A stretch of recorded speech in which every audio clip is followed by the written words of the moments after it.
This channel does not promote any violent, harmful, or illegal activities. All content provided by this channel is meant for an educational purpose only. ISF বিধায়ক নওশাদের বুকে ঘুষি মারার অভিযোগ। ধর্মতলায় আইএসএফের বিক্ষোভে তুলকালাম। Kolkata medical কলেজে নিয়ে যাওয়া হয় নওশাদকে, তারপরই তাকে হাসপাতাল থেকে ছেড়ে দেওয়া হয়। ধর্মতলা থেকে নওশাদকে আটক করে পুলিশ। আবার বুকে পেটে ঘুষি মেরেছে পুলিশ। দাবি নওশাদ সিদ্দিকীর। ঘুষি মারার অভিযোগ খতিয়ে দেখা হচ্ছে, আশ্বাস DC সেন্ট্রালের। UEM Jaipur is a perfect target for prospective students aspiring for good jobs, good education with future-ready skills. প্রচন্ড জোরে ঘুষি মেরেছে পুলিশের ড্রেসে ছিল না, নেম প্লেট ছিল না, সিভিল ড্রেসে ছিল পুলিশের সাথে ছিল তো, তারা সিভিল ড্রেসে ছিল, নেম প্লেট ছিল না। নওশাদ বলছে পুলিশ ফেলে মেরেছে, অথচ তার ছবি উঠছে না। বিরাট রহস্য যে এত ক্যামেরা, এত মোবাইল ফোনের ক্যামেরা, যারা যেচে সিন ক্রিয়েট করতে ধাক্কাধাক্কির মধ্যে ঢুকছে, তারা তো চাইছে কিছু একটা লাগুক, নইলে সেটা দিয়ে পলিটিক্স করবে।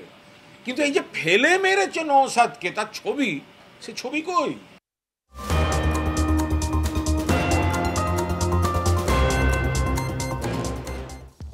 এই মুহূর্তে আরো একটা চাঞ্চল্যকর অভিযোগ। বারবার হোয়াটসঅ্যাপে ফোন আসতো, মামলা তুলে নেওয়ার জন্য দেওয়া হতো বিপুল অঙ্কের টাকার অফার।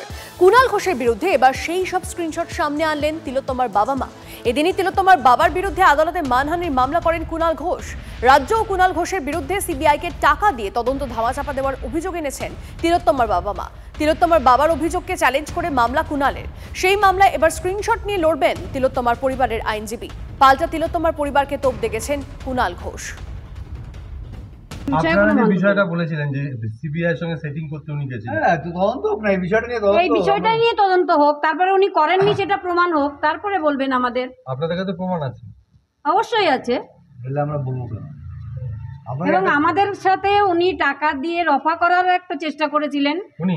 হ্যাঁ, উনি কি এসেছিলেন? তো আপনাদের আসেননি, কিন্তু ফোনে কথা বলে বলেছেন ব্যাপারটা এত টাকা দিচ্ছি, ব্যাপারটা মিটিয়ে নেবেন।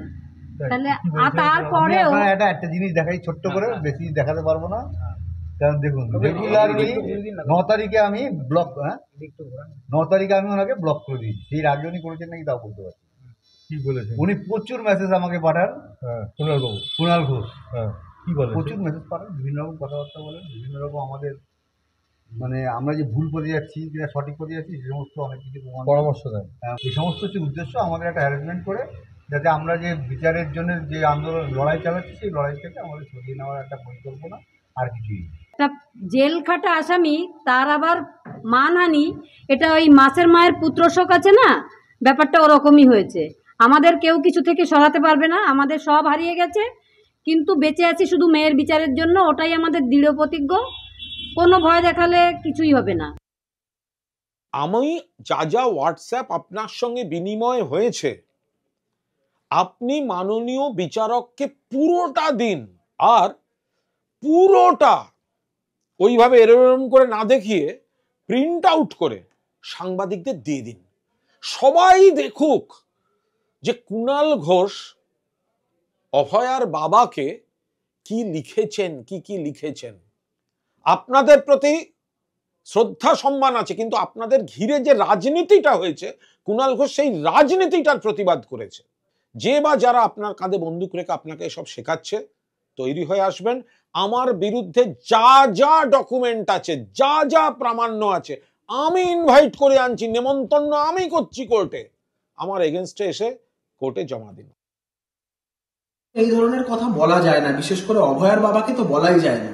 কুণাল ঘোষের ক্রেডিবিলিটি আর ওই অভয়ার বাবার ক্রেডিবিলিটি, এটা বাংলার মানুষ জানে যে কার কতটা ক্রেডিবিলিটি। কুণাল ঘোষ অভয়ার বাবার মোবাইলে হোয়াটসঅ্যাপে পাঠান এবং তাকে উস্কানোর চেষ্টা করেন যাতে তিনি আমার বিরুদ্ধে মুখ খোলেন। অভয়ার বাবা সেটা করেননি, কারণ তিনি সত্যের পথে চলেছেন এবং তিনি জানেন আসল ঘটনাটা কি। এই কুণাল ঘোষের উস্কানিতে সায় না দেওয়ার কারণেই আমি মনে করি যে কুণাল ঘোষের কোথাও অভয়ার বাবার প্রতি একটা গোঁসা, এবং সেই গোঁসার কারণে এই মামলা মোকদ্দমা করা।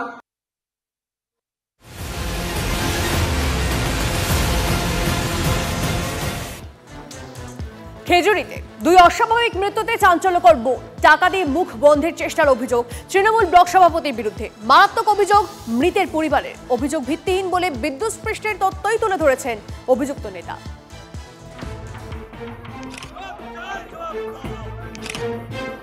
পূর্ব মেদিনীপুরের খেজুরিতে জোড়া মৃত্যুতে দু জায়গায় ময়নাতদন্তের দুরকম রিপোর্ট।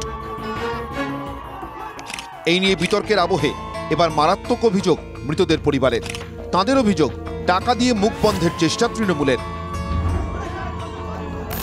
টিএমসি পার্টির ব্লক সভাপতি আমাদের বাড়িতে কারেন্ট অফিস থেকে লোক পাঠিয়ে দেয়, দিয়ে বলে কারেন্টে মরেছে, এই কাগজটা একটা সই করে দাও, 3 লক্ষ টাকা পাবে।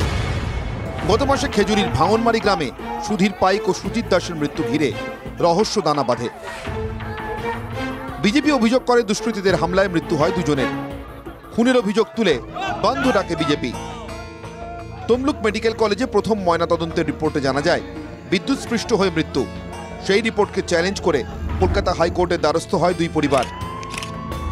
আদালতের নির্দেশে এসএসকেএম হাসপাতালে ময়নাতদন্তের রিপোর্টে দেহে আঘাতের চিহ্ন আছে বলে বলা হয়। দুই রিপোর্টে ফারাক নিয়ে প্রশ্ন তোলে আদালত।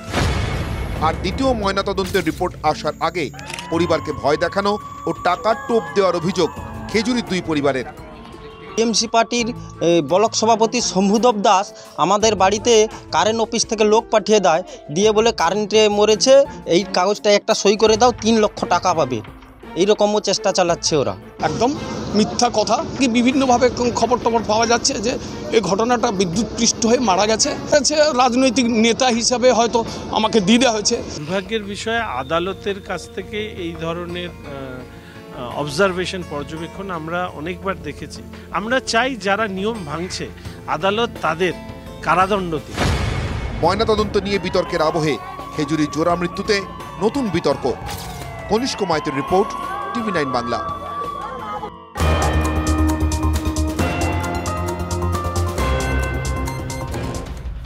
এদিকে পানিহাটি পুরসভার চেয়ারম্যানকে প্রাণনাশের হুমকি দিয়ে উড়ো ফোন। বারবার চেয়ারম্যান সোমনাথ দে ও সম্রাট চক্রবর্তীকে খুনের হুমকি দেওয়ার অভিযোগ।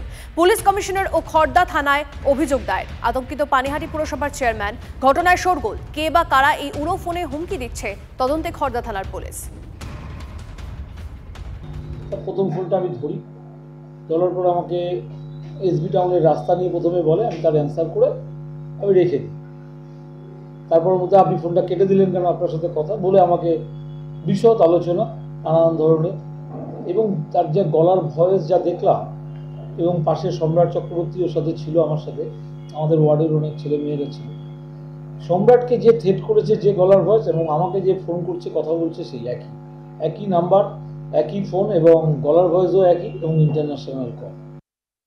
ধরনের নাটকীয় কল এর আগেও সম্রাট চক্রবর্তীর কাছে গেছিল। সরকারের থেকে প্রশাসন যাদের হাতে, তারা যদি চিহ্নিত না করতে পারে যে এই সাজানো গল্পগুলো কারা করছে, তাহলে এর থেকে বড় লজ্জা তো আর কিছু হয় না। আর কি করেই বা ধরবে? এরা তো নিজেদের মধ্যেই একে অপরকে কল করে এগুলো করছে। ভোট কাছিয়ে আসছে, নিজেদেরকে প্রাসঙ্গিক করার জন্য আর সিকিউরিটি বাড়ানোর জন্য। এ এক নতুন কৌশল তৃণমূলের আজকাল। পাবলিক এগুলোকে আর বিশ্বাসও করে না, আর গুরুত্বও দেয় না।